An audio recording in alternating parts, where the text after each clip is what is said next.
नमस्कार दोस्तों, youth foundation में आपका स्वागत है। मैं आपको एसएससी जीडी की टेस्ट सीरीज़ करा रहा हूं, जिसमें एक पेपर मैंने आपको अपलोड कर दिया था। अब दूसरे पेपर के कुछ 15 क्वेश्चन जो इंपॉर्टेंट क्वेश्चन है मैं आपको वही करा रहा हूं।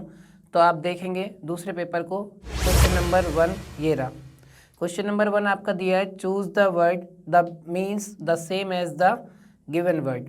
आपको ये वही सेम क्वेश्चन सिनोनिम पूछा हुआ है। सिनोनिम पूछा आपको एसिडुअस। एसिडुअस क्या होता है दोस्तों? एसिडुअस होता है हार्ड वर्किंग, यानी जो मेहनती लोग होते हैं, hard working, industrious, laborious, diligent, ये सबको क्या बोलते हैं हम?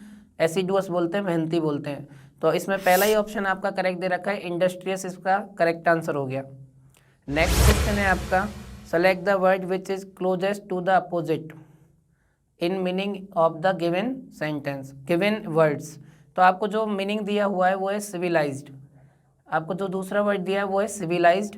इसका आपको एंटोनिम पूछा हुआ है। बेसिकली अपोजिट वर्ड पूछा है। सिविलाइज्ड होते हैं सभ्य लोग, कुलीन लोग, सभ्य लोग जो ठीक ठाक समाज में रहते हैं।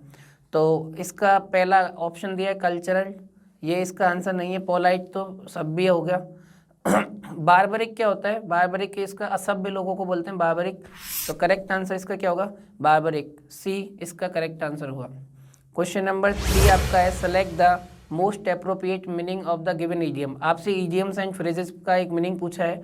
ईडियम आपकी दी हुई है, कीप वंस चिन अप, यानी आप अपनी चिन अप रखो हमेशा, भले ही जिंदगी में कितनी कठिनाई आए, आपकी चिन हमेशा ऐसे ऊपर सर उठा और रहना चाहिए।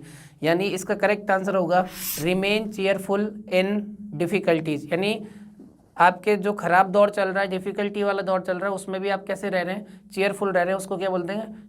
To keep chin up. Next भी आपसे ईडियम पूछा है। क्वेश्चन नंबर 4 आपका पूछा हुआ है, choose the most suitable option that describe the meaning of the following idiom. तो ईडियम का ही मीनिंग पूछा है और ईडियम है आपकी hit the sake. Hit the sake होता है सो जाना। हिट द सेक का मतलब क्या होता है? Go to sleep. Correct answer होगा इसका B for Bombay, go to sleep. Next question है आपका क्वेश्चन नंबर 5। क्वेश्चन नंबर 5 आपसे पूछा है, one word substitution for the word for the statement. आपको लिखा हुआ है, choose the one which can be substitute for the given words. आपको एक सेंटेंस लिखा है, उसका वन वर्ड सब्स्टिट्यूशन पूछा है और लिखा है to free anything from germs, यानी जम्स से परमानेंट किसी को फ्री कर देना, या कोई भी चीज़ जो जम्स से बिल्कुल क्लियर हो जाए उसको बोलते हैं स्टेरिलाइज कर देना। क्या किया जाता है उनको? स्टेरिलाइज। इसमें कई लोगों ने एंटीसेप्टिक लगाया होगा, जो कि गलत है। यहाँ करेक्ट आंसर होगा sterilise. Okay. Question number 6। Question number 6 भी आपसे क्या पूछा हुआ है? क्वेश्चन नंबर 6 भी वन वर्ड सब्स्टिट्यूशन पूछा हुआ है और बोला गया है गवर्नमेंट बाय ओल्ड मैन, यानी ऐसी गवर्नमेंट जो बूढ़े लोगों के द्वारा चलाई जाती है उसको हम क्या बोलते हैं? तो इसमें सेलिबेसी इसका करेक्ट आंसर नहीं है। क्यूरेटर भी नहीं है। क्यूरेटर क्या होता है? म्यूजियम का जो मैन होता है, मैन आदमी होता है म्यूजियम का, उसको हम बोलते हैं क्यूरेटर। और क्रेसी भी नहीं है। करेक्ट आंसर इसका है जेरेंटोक्रेसी। देखो क्रेसी एक वर्ड है, क्रेसी जहाँ भी लगा जाए समझ जाना, ये इसका मतलब गवर्नमेंट रन बाय, यानी गवर्नमेंट जिससे चलाई जाती है उसको क्रेसी बोलते हैं। और ओल्ड मैनों के द्वारा जब गवर्नमेंट चलाई जाती है तो उसको क्या बोलते हैं? जेरेंटोक्रेसी। तो करेक्ट आंसर इसका हो गया D for Delhi. Question number 7 आपका दिया है, select the correctly spelled word. आपके सामने 4 स्पेलिंग दी हुई है, इन चारों में से आपको करेक्टली स्पेल्ड वर्ड बतानी है कि कौन सी करेक्ट है। पहला रेसिंड, RECIND, ये पूरी तरीके से गलत है, ये इसकी स्पेलिंग नहीं होती। रेसिंड RESCIND, करेक्ट आंसर यही है RESCIND। रेसिंड होता है टू कैंसिल, या फिर किसी को रिवोक करना, कोई कैंसिल कर देना, या फिर क्या करना? एब्रोगेट करना, ठीक है ना। इनका मतलब होता है निरस्त करना, टू कैंसिल करना, एब्रोगेट करना, कैंसिल करना, रिपील करना, ठीक है। नेक्स्ट, यानी 7वें का आंसर होगा बी फॉर बॉम्बे। 8वां क्वेश्चन है आपका, in each of the following sentences choose the best option in which the direct form of A narration. Narration में आपसे क्या पूछा? डायरेक्ट फॉर्म को इनडायरेक्ट फॉर्म में पूछा है। ये बेसिकली नरेशन पूछा हुआ है। आपसे नरेशन पूछा है, the teacher said to me inverted commas study regularly. देखो अब आपको जो इन्वर्टेड कॉमाज के अंदर जो सेंटेंस लिखा है वो बेसिकली इम्पेरेटिव सेंटेंस है, क्योंकि वर्ब की फर्स्ट फॉर्म के साथ में जब ऑब्जेक्ट लिखा होता है उसको हम इम्पेरेटिव सेंटेंस कहते हैं। और इम्पेरेटिव सेंटेंस क्या होते हैं? रोका वेडिंग से पहले। मैं वापस बता देता हूँ, इंपेरेटिव सेंटेंस बताते क्या है हमें, रोका वेडिंग से पहले। आर का मतलब क्या है, रिक्वेस्ट। ओ का मतलब क्या है, ऑर्डर। सी का मतलब क्या है, कमांड। ए का मतलब क्या है, एडवाइस। डब्ल्यू का मतलब वार्निंग और पी का मतलब प्रोहिबिशन। तो ऐसे कुछ V1 के साथ जब आपको ऑब्जेक्ट लिखा मिले डबल कोट्स के अंदर तो समझ जाना ये इंपेरेटिव सेंटेंस है। और हम इन्हें बदलेंगे किसमें, इनमें ही, रोका वेडिंग से पहले में ही, या तो रिक्वेस्टेड या ऑर्डर्ड या कमांड, एडवाइज, वार्निंग या फिर प्रोहिबिटेड। अब हमको पता है कि इसमें आप जोड़ेंगे तो हमको यही कुछ लिखा मिलना चाहिए। तो दो आपके ऑप्शन में एडवाइस लिखा हुआ है, ठीक है ना, और एक में सैड और एक में टोल्ड, यानी सी और डी वैसे ही इस क्वेश्चन आंसर नहीं हो सकते इसके, क्योंकि ये तो एडवाइस ही है। तो एडवाइस के लिए एडवाइस लिखा हुआ है, तो मी टू स्टडी रेगुलरली, और एक में लिखा है दैट। तो आप ध्यान रखेंगे भाई, जब भी हम नरेशन में इंपेरेटिव सेंटेंसेस को जोड़ते हैं तो कंजंक्शन वहाँ पर टू का यूज़ किया जाता है, इसलिए correct answer B for Bombay, that का नहीं। नेक्स्ट क्वेश्चन है आपका क्वेश्चन नंबर 9। आपसे पूछा है पैसिव वॉइस। आपसे क्या पूछा है, पैसिव वॉइस।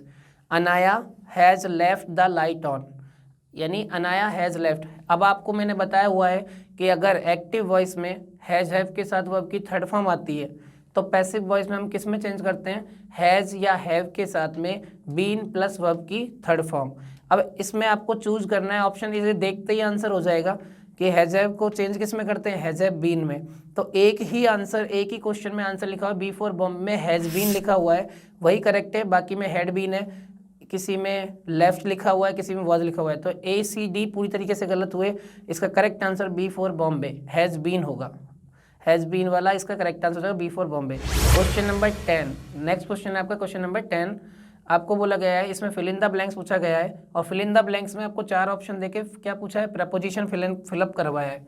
क्वेश्चन है आपका, कविता टोल्ड हर मदर, कविता ने अपनी मम्मी को बताया दैट की नर्चरिंग वॉज, यानी जो पेड़ पौधों की रक्षा करना, नर्चरिंग होता है पेड़ पौधों की रक्षा करना, ये उसकी क्या है, हर पर्सनैलिटी, ये उसकी पर्सनैलिटी है।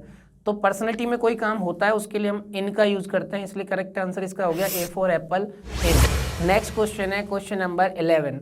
क्वेश्चन ये भी आपसे फिल इन द ब्लैंक्स पूछा गया है, और इसमें पूछा है there was dash food to feed an army, एक आर्मी वाले को खिलाने के लिए इतना फूड था उनके पास, इसका मतलब इनफ, इसका करेक्ट आंसर होगा D for Delhi, enough food, उनके पास इनफ फूड था।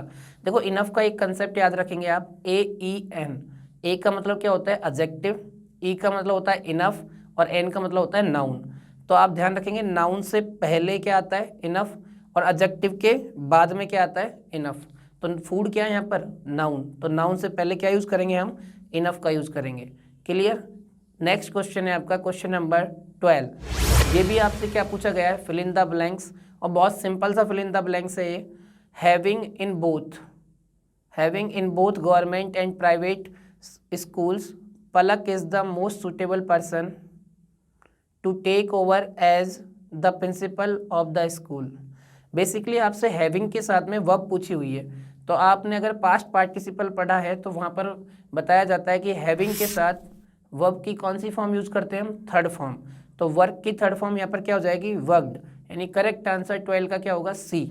नेक्स्ट क्वेश्चन है आपका क्वेश्चन नंबर 13। इसमें आपसे क्या पूछा है, ग्रामेटिकली एरर पूछी हुई है। क्वेश्चन है आपका, supposing if it rains what shall we do. इसने आपको कंडीशनल वर्ड लगाया सपोजिंग इफ, और सपोजिंग इफ दोनों को एक साथ लिख दिया है, जो कि पूरी तरीके से गलत है। दो कंडीशनल वर्ड एक साथ नहीं आ सकते। ये मैंने, अगर आपको ये वाली वीडियो पढ़नी है तो आप इसी चैनल पे जाके देख लेना, इस पे आपको ये वीडियो मिल जाएगी जहाँ मैंने कंडीशनल सेंटेंसेस पढ़ाए हुए हैं। सपोजिंग इफ एक साथ नहीं आते यहाँ पर, या तो इफ गलत है या सपोज गलत है। तो करेक्ट आंसर इसका क्या होगा, ए फॉर एप्पल, सपोजिंग इफ दोनों एक साथ नहीं आएंगे। और सपोज ही इसका करेक्ट आंसर होगा, सपोज ही आएगा इसमें, इफ नहीं आएगा, क्योंकि सपोज के साथ में रिजल्ट जो लिखा जाता है वो इंटेरोगेटिव होता है, तो इसमें रिजल्ट इंटेरोगेटिव है, इसलिए इफ ना होकर यहाँ पर सपोज ही आएगा। Correct answer A for apple. Question number 14 में भी आपसे एरर पूछी हुई है। The boys decided to give their dad a gift of a book titled world history. अब आप अगर देखेंगे तो देखो इसने बॉय के ऊपर अपोस्ट्रोफे एस लगा रखा है, और अपोस्ट्रोफे एस हम तब लगाते हैं जब आगे पोजेशन लिखा हो। यहाँ बॉय के बाद तो वर्ब लिखी हुई है, तो वर्ब के लिए तो हमें क्या चाहिए, सब्जेक्ट चाहिए, और बॉयज़ सब्जेक्ट नहीं बनेगा, इसलिए इसको BOYS अपोस्ट्रोफे एस का यूज़ गलत किया यहाँ पर, ये बॉयज़ होना चाहिए, द बॉयज़। तो करेक्ट आंसर हो गया A फॉर एप्पल, BOY के ऊपर अपोस्ट्रोफे एस नहीं आएगा। नेक्स्ट क्वेश्चन है आपका क्वेश्चन नंबर 15। नेक्स्ट क्वेश्चन है आपका क्वेश्चन नंबर 15। देखो बच्चों, ये बार बार एग्जाम में आएगा, PQRS सेट करना आपको। आप इन चारों ऑप्शनों से देख के ही पता लगा पाएंगे। इनका सेगमेंट आपको पहले से सब्जेक्ट, वर्ब और एग्रीमेंट आना चाहिए। सब्जेक्ट आ गया, फिर वर्ब आएगी, फिर वो एग्रीमेंट होता है पूरा, सब्जेक्ट वर्ब फिर ऑब्जेक्ट, इनको ही कंक्लूड करना होता है। लेकिन आप पहला इसमें P ऑप्शन लिख रखा है, faba beans is grown and marketed for edible seeds. Faba beans के बारे में बताया हुआ है कि वो कहाँ ग्रोन होती है और कहाँ पर मार्केट करते हैं उसको। दूसरा, faba beans are sold for both human consumption and for livestock feed और फॉडर। यानी इसने बता रखा है कि ये कहाँ पर आप यूज़ कर सकते हैं, इसका कंजम्पशन कहाँ पर हो सकता है। लेकिन अगला लिखा हुआ है, faba beans a pulse crop that is part of legume family. ये लेज्यूम फैमिली की एक पार्ट है। तो यहाँ से हमें पता लगा है कि फैबा बीन्स के बारे में थोड़ा सा इंट्रोडक्शन दिया है कि फैबा बीन्स एक क्रॉप है। तो सबसे पहले मेरे हिसाब से दे आप पहले लिख नहीं सकते, क्योंकि दे एक प्रोनाउन है और प्रोनाउन से पहले नाउन आता है, तो दे पहले नहीं आएगा। तो यहाँ से पता लग गया है कि आर से शुरुआत होगी, और आर से शुरुआत होने वाला एक ही ऑप्शन है, B फॉर बॉम्बे। तो इस तरह आप इन 15 क्वेश्चनों को बार बार एक बार रिपीट कर लीजिए। उसके बाद आपको इस वीडियो की डिस्क्रिप्शन में आपको इसका लिंक मिल जाए, PDF का लिंक मिल जाएगा।